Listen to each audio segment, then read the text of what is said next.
तो बच्चों इस वीडियो में आज हम एक और अनुप्रयोग पढ़ने वाले हैं विभवमापी का। इस अनुप्रयोग का नाम है विभवमापी की सहायता से अल्प प्रतिरोध का मान ज्ञात करना। एक छोटा सा प्रतिरोध आपको दिया जाएगा, उसको भी क्या हम विभवमापी से ज्ञात कर सकते हैं। विभवमापी वैसे तो विद्युत वाहक बल या विभवांतर नापने के काम आता है, लेकिन क्या हम इससे प्रतिरोध भी ज्ञात कर सकते हैं? बिल्कुल कर सकते हैं। वो किस तरीके से होगा वो हम देखेंगे। सबसे पहले परिपथ व्यवस्था, कि परिपथ को कैसे व्यवस्थित किया जाएगा। तो परिपथ व्यवस्था में आपको पता ही है प्राथमिक परिपथ वैसे ही बनता है। यह है विभवमापी AB, और यहाँ पर आप एक बैटरी लगा देते हो प्राथमिक परिपथ में EP, फिर एक कुंजी लगा देते हो K, और एक धारा नियंत्रक लगा देते हो RH। इस तरीके से आप बना देते हो प्राथमिक परिपथ। मैंने आपको पहले भी बताया था प्राथमिक परिपथ सेम बनता है हर केस में। कोई भी अनुप्रयोग हो प्राथमिक परिपथ यही बनेगा। इसमें धारा प्रवाहित कर दो I। द्वितीयक परिपथ हर केस में अलग अलग बनता है। इस वाले केस में हम एक ज्ञात प्रतिरोध लेंगे कैपिटल R, एक वो प्रतिरोध लेंगे छोटा सा अल्प प्रतिरोध जो हमें ज्ञात करना है। इसको यहाँ पर बैटरी से, यहाँ पर एक बैटरी आ जाएगी E डैश, एक कुंजी K डैश और एक धारा नियंत्रक RH डैश। ये सब यहाँ पर इस तरीके से जोड़ दिया जाएगा। इसमें भी धारा प्रवाहित होगी, उसको I डैश मान लेंगे, या इसको I मान लो और इसको I डैश मान लो, क्योंकि ये धारा हमारे काम की है तो इसको हम I मान लेते हैं और इसको I डैश। इधर द्विमार्गी कुंजी को कैसे जोड़ा जाएगा? द्विमार्गी कुंजी के 3 सिरे होते हैं,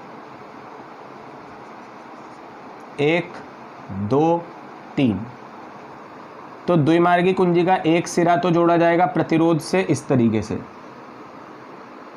और जो बीच वाला सिरा है उधर धारामापी और जॉकी, और तीसरे सिरे को यहाँ से जोड़ देंगे 1 2 3। तो ये आपको चित्र प्रैक्टिस करनी है इसकी। एक ज्ञात प्रतिरोध है, ये हमें पता है पहले से 2 ओम 3 ओम 4 ओम कितना भी हो सकता है। ये अज्ञात है स्मॉल r, जो हमें ज्ञात करना है। बैटरी आ गई, कुंजी आ गई और धारा नियंत्रक आ गया। धारा प्रवाहित हो गई इसमें I।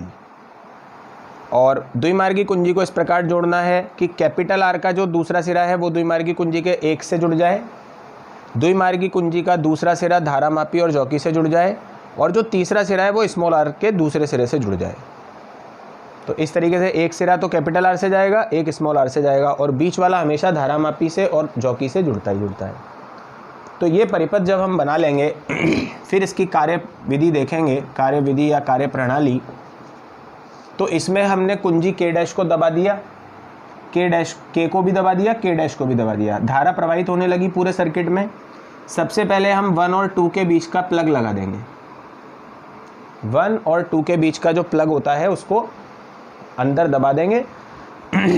तो इस प्रतिरोध पर जब धारा I प्रवाहित होगी तो इस प्रतिरोध पर विभव पतन कितना होगा? IR। जब कैपिटल R प्रतिरोध पर धारा I प्रवाहित होगी तो इस पर विभव पतन होगा IR, और इसी के लिए हमारे पास संतुलन लंबाई आ जाएगी L1। इस प्रतिरोध के विभव पतन पर जो संतुलन लंबाई होगी ये विभव पतन हो गया, और XL1 हो गया L1 लंबाई पर विभव पतन। ये दोनों आपस में बराबर होंगे तभी धारामापी में 0 विक्षेप आएगा।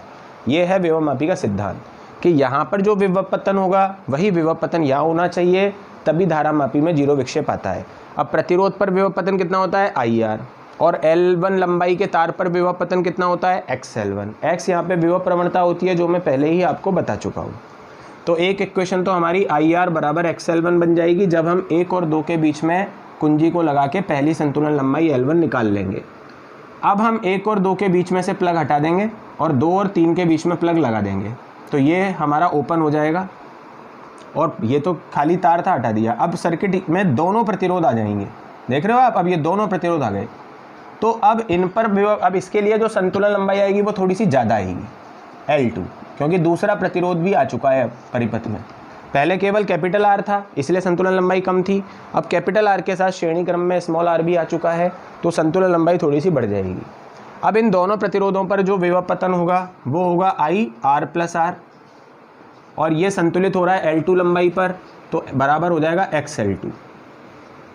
तो दो हमारे पास समीकरण बन जाएंगी। एक समीकरण तो पहला और दूसरे प्लग के बीच प्लग लगा के बनी IR के लिए XL1, और दूसरी समीकरण 2 और 3 के बीच में प्लग लगा के IR प्लस R के लिए बनी XL2।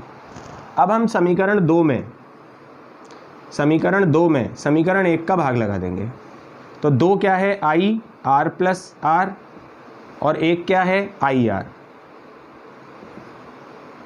2 है XL2 और 1 है XL1।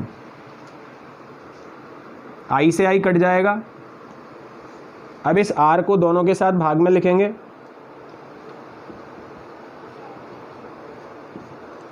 कैपिटल R को R के साथ भाग में लिखेंगे, 1 आएगा, प्लस स्मॉल r के साथ कैपिटल R लिखेंगे, ये आएगा, और यहाँ x से x कट जाएगा, L2 बटा L1। इतनी बात क्लियर है। डायग्राम का काम भी हमारा हो चुका है।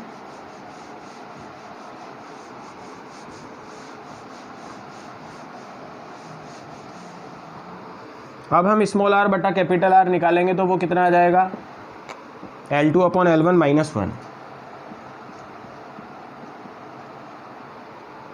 और अगर यहाँ से स्मॉल r निकालेंगे तो वो आ जाएगा L2 upon L1 minus 1 into capital R। ये हमारा वो फॉर्मूला है जिससे हम एक अल्प प्रतिरोध को ज्ञात कर सकते हैं। ठीक है, L1 संतुलन लंबाई है जब हमने 1 और 2 के बीच में प्लग लगाया था, L2 संतुलन लंबाई है जब हमने 2 और 3 के बीच में प्लग लगाया था, और R है ज्ञात प्रतिरोध। तो ये सारे मान हमें पहले से पता होते हैं। ये सारे मान इस समीकरण में रखो तो आपको एक अल्प प्रतिरोध स्मॉल r का मान यहाँ से प्राप्त हो जाएगा। तो ये एक पूरा एक डेरिवेशन है, विभव मापी की सहायता से अल्प प्रतिरोध को हम इस प्रकार से ज्ञात कर सकते हैं। इसको आप वीडियो को 2 बार देखो, आपको ये अच्छी तरीके से याद हो जाएगा। बहुत सिंपल है ये।